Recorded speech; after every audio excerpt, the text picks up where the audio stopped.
Why did the board choose to make make changes to those areas and departments, and I guess why were they dealt with at the top of the list? So a lot of it just comes from creating workable space inside the existing building.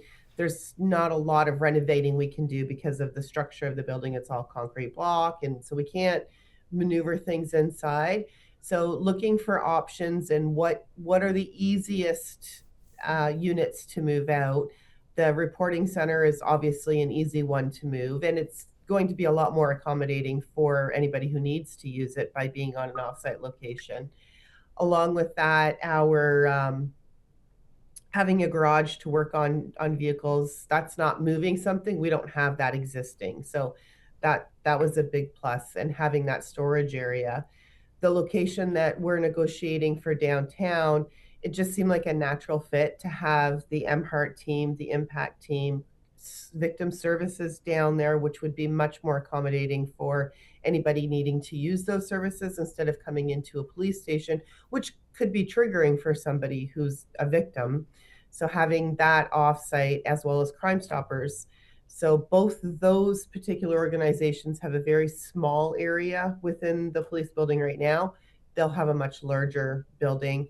There'll be a much larger presence downtown with having the IMPACT team down there and the MHEART team situated out of there. So it just seemed like a perfect condition for everything to flow. Doesn't alleviate everything that we have going on with the station, but it definitely it reduces some immediate pressures. The agenda states that the increased leasing cost will be $60,000 per year and will impact the 2026 and 2027 budgets. For anybody who hears or reads that and is concerned by those figures, as a concerned taxpayer, what would you say to them? It's regardless of what we do, it's going to cost money. We don't there's really no other options out there. We've looked, we've gotten very good leases, and we don't really want to lease. We already know that leasing's not a perfect option, but we've negotiated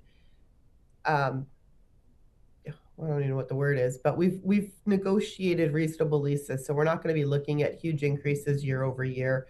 We've thought long term for the next 5 years because we figure that's how long it's going to take, but there's no other options.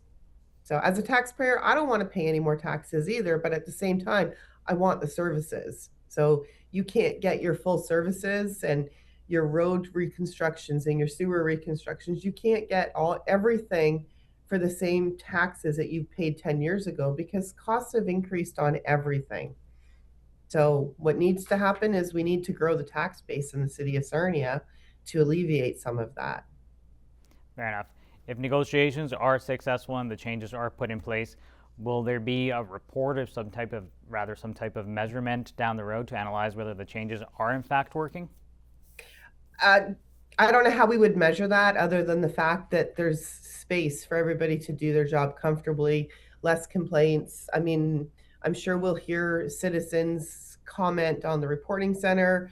We may or may not hear people comment on victim services being in their new location. There's not a KPI to actually to negate whether or not it's a successful move. It's a necessity move.